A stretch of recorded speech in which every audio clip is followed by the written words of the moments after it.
Bab 6014. Melihat Simon menundukkan kepalanya dalam diam dan berpikir, Helena tahu bahwa dia pasti tidak akan menyerahkan gelar kepala keluarga kepada Steve seperti yang direncanakan. Seperti yang diharapkan, Simon mengangkat kepalanya, tersenyum, dan berkata, "Yang mulia, terima kasih telah meluangkan waktu dari jadwal sibuk Anda untuk datang ke New York guna menghadiri pertemuan internal keluarga Rothschild untuk menetapkan ahli waris. Dengan kehadiran Anda, keluarga Rothschild telah berkembang." Helena berpura-pura terkejut dan bertanya, "Bukankah hari ini akan diumumkan suksesi Steve? Kok ahli warisnya sudah ditentukan?" Simon melambaikan tangannya dan berkata dengan senyum sedikit malu, "Rencananya tidak bisa mengikuti perubahan. Perubahan tidak bisa menggagalkan rencana. Sebelum pagi ini, saya tidak pernah berpikir bisa pulih lagi, bukan?" Helena sedikit tersenyum, "Salah satu alasan mengapa kamu bisa pulih adalah kesalehan Steve." Helena mengatakan ini, tapi mau tak mau dia berpikir dalam hatinya. Simon sangat menyesalinya, yang sepenuhnya membenarkan spekulasi Tuan Wade. Dia selalu meramalkan hal-hal seperti dewa. Karena Simon berencana mewariskan jabatan kepala keluarga kepada Steve karena penyakit stroke yang dideritanya, maka selama stroke-nya sembuh, ia pasti akan merelakan gagasan tersebut.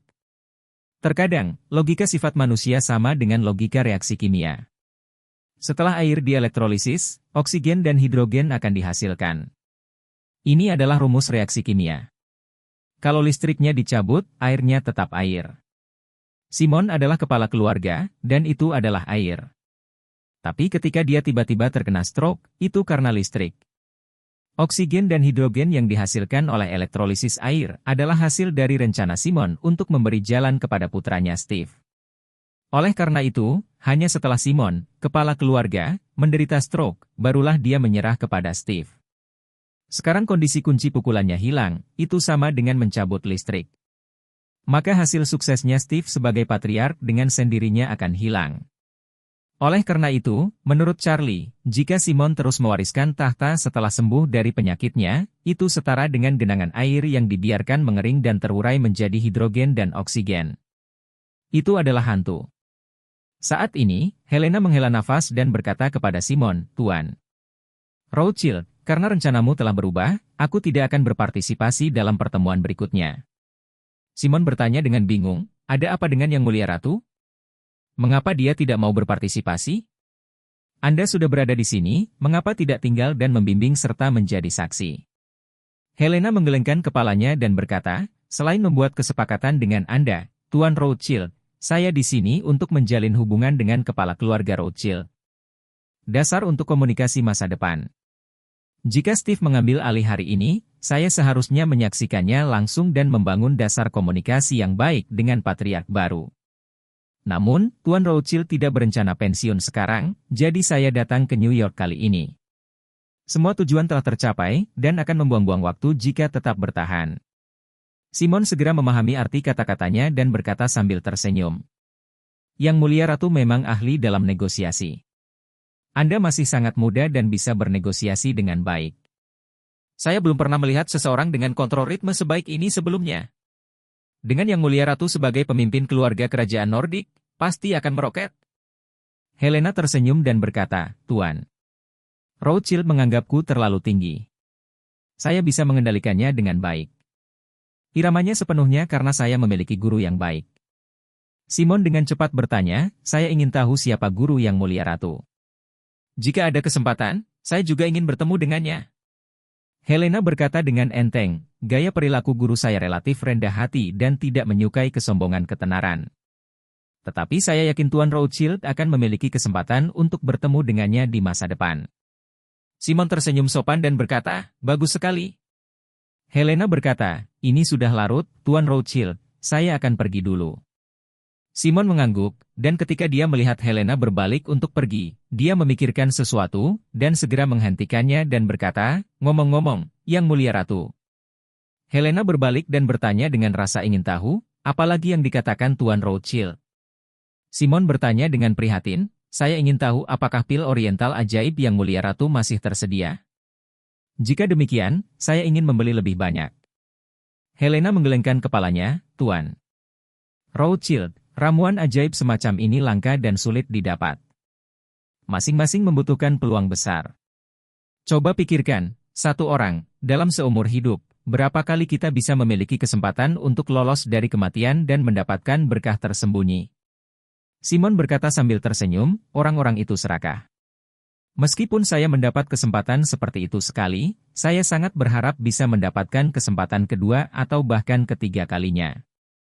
3 kali, jika Yang Mulia Ratu memiliki kesempatan ini, mohon jangan pelit, saya pasti akan memberikan harga yang memuaskan bagi Yang Mulia Ratu. Harga yang memuaskan? Helena bergumam, dengan sengaja mendecakkan bibirnya, dan berkata dengan sedikit rasa jijik.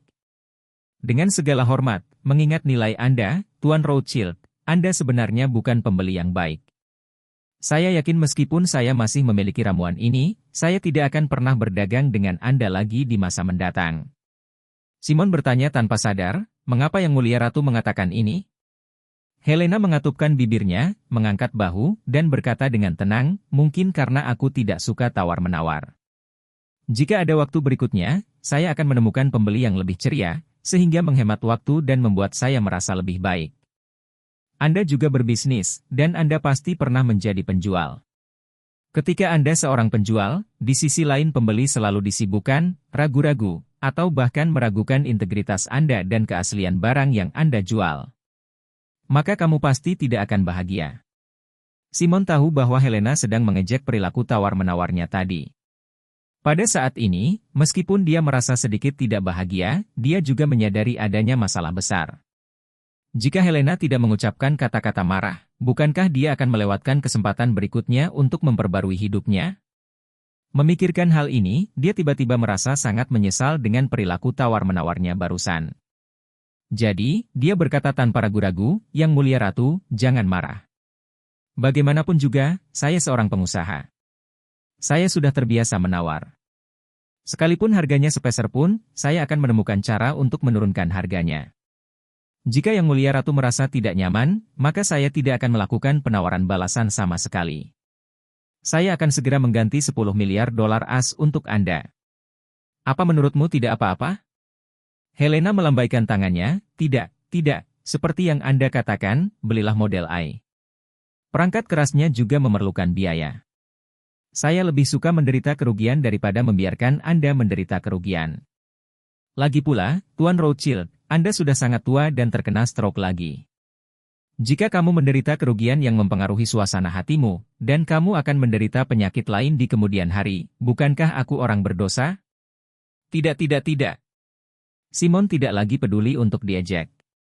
Dia bergegas menemui Helena dan berkata dengan sangat bersemangat, membeli perangkat keras untuk Yang Mulia Ratu. Inilah yang harus kita lakukan. Yang Mulia, mohon jangan bersikap sopan. Setelah mengatakan itu, dia berkata dengan ekspresi penyesalan di wajahnya, Yang Mulia, saya sudah tua, dan saya memiliki banyak kebiasaan lama yang tersisa selama beberapa dekade dalam cara berpikir saya.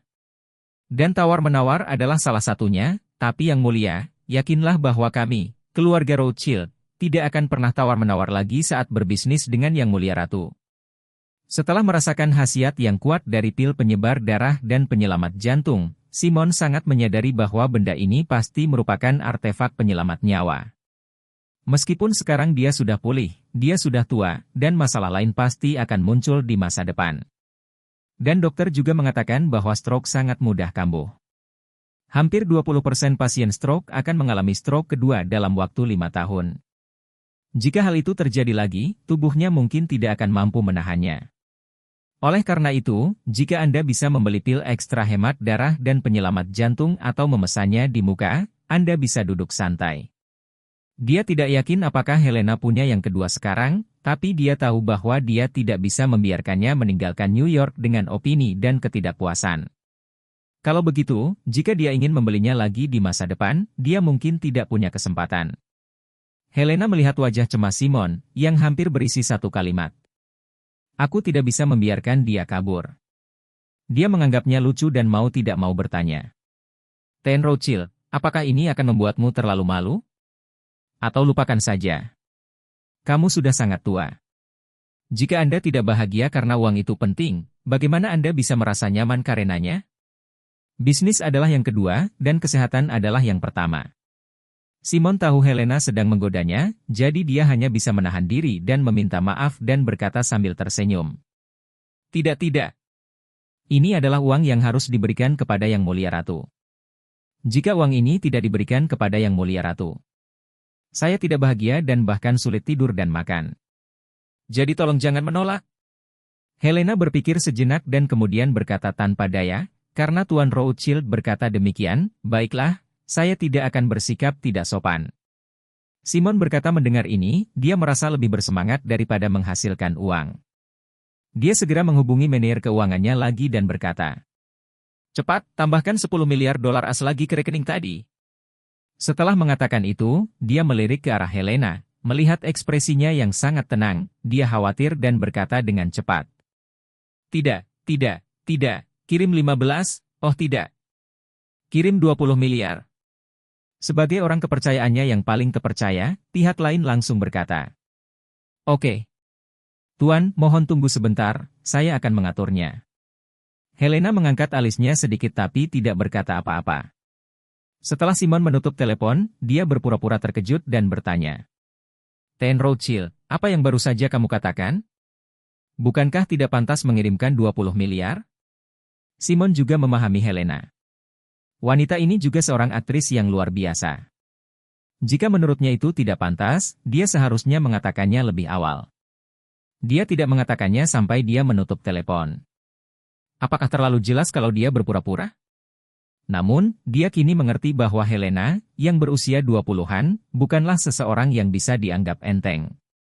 Karena dia menginginkan sesuatu darinya, dia tidak boleh berpikir untuk menawar, jika tidak dialah yang akan menderita pada akhirnya. Sekarang dia sudah cukup tua, kehilangan uang dan kehilangan orang bukanlah perasaan yang baik. Jadi, dia buru-buru berkata, Yang Mulia Ratu, 10 miliar ini untuk membayar pembayaran Anda. Dan 10 miliar lainnya adalah sedikit dari pemikiran saya. Aku baru saja melakukan sesuatu yang tidak pantas. Mohon tidak keberatan. Bab 6015. Setelah memastikan bahwa 20 miliar dolar telah tiba, Helena memandang Simon dan berkata sambil tersenyum. Ten Rothschild, uangnya telah diterima. Selamat bekerja sama. Saya akan kembali ke Eropa dalam 2 hari. Saya berharap ketika saya tiba, tim AI Anda juga akan tiba pada waktu yang sama. Simon berseru tanpa ragu-ragu, jangan khawatir, Yang Mulia Ratu. Saya akan meminta mereka untuk segera bersiap dan pergi lebih awal untuk melakukan perencanaan dan persiapan awal. Ketika Helena berhasil menjual pil penyebar darah seharga 60 miliar dolar as, ditambah 1 set model AI.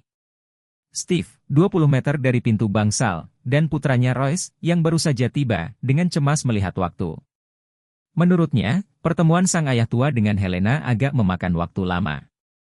Bukannya dia keberatan dengan pertemuan keduanya. Namun terutama karena dia khawatir akan menunda pertemuan keluarga nanti. Lagi pula, rapat resmi dimulai pukul 10. Dan itu akan menjadi momen kritis baginya untuk mencapai puncak tertinggi dalam hidupnya.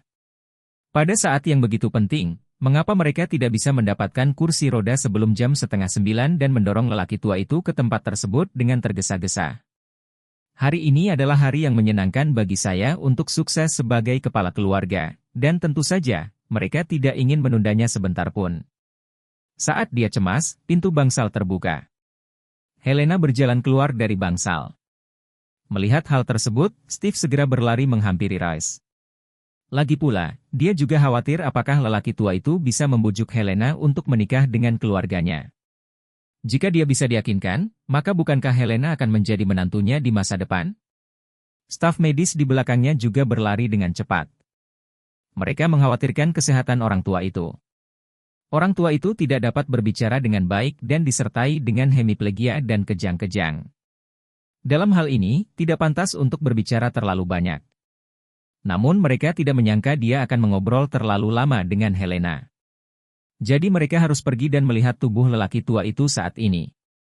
Kalau ada masalah pasti merepotkan. Namun, sebelum kedua kelompok orang itu mencapai pintu bangsal, muncul pemandangan yang membuat mereka serasa disambar petir. Helena kembali ke pintu dan berkata, Tuan Rothschild, tidak perlu mengantarku pergi. Segera setelah itu, sosok Simon tua keluar dari pintu seolah tidak terjadi apa-apa.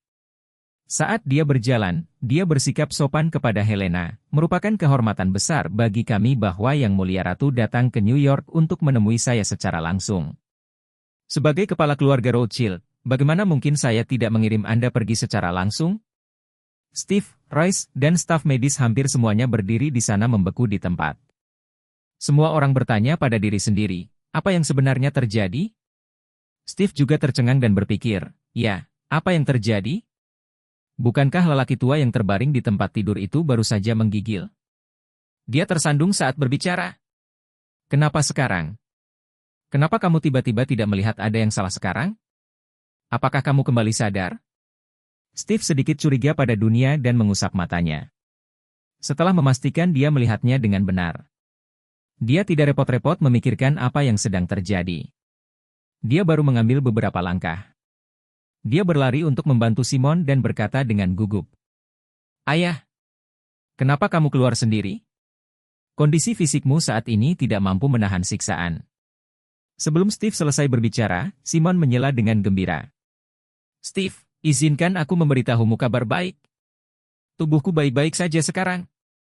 Semuanya sudah sembuh. Pukulan, keberpihakan, kegagapan, dan gemetar semuanya hilang. Kejutan atau tidak? Ini hanyalah keajaiban medis, hahaha. Apa? Jadi, sekarang sudah sembuh?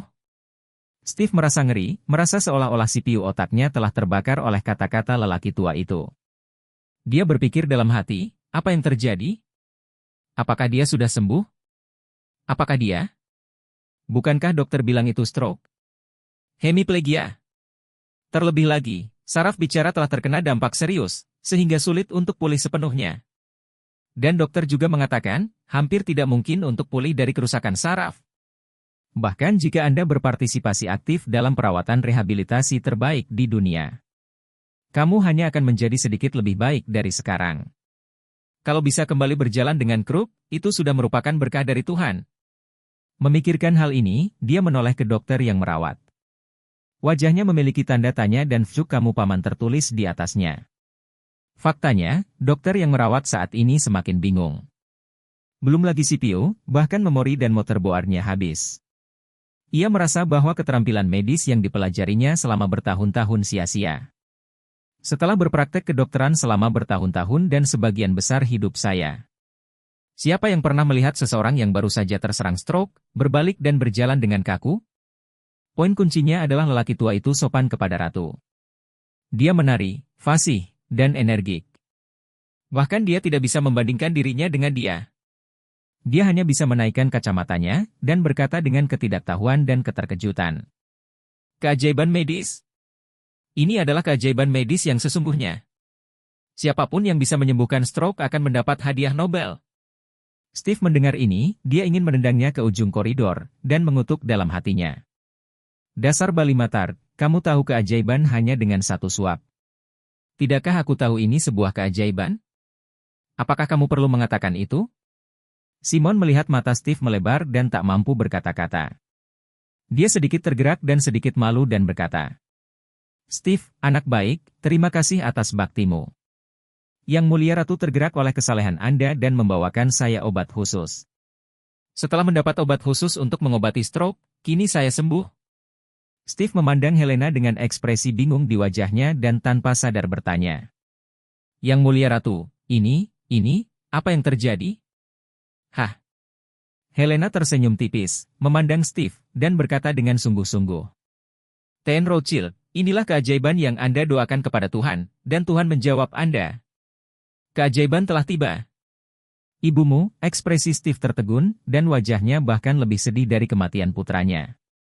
Dia berpikir dalam hati, saya tidak benar-benar meminta Tuhan untuk bertanya kepada saya.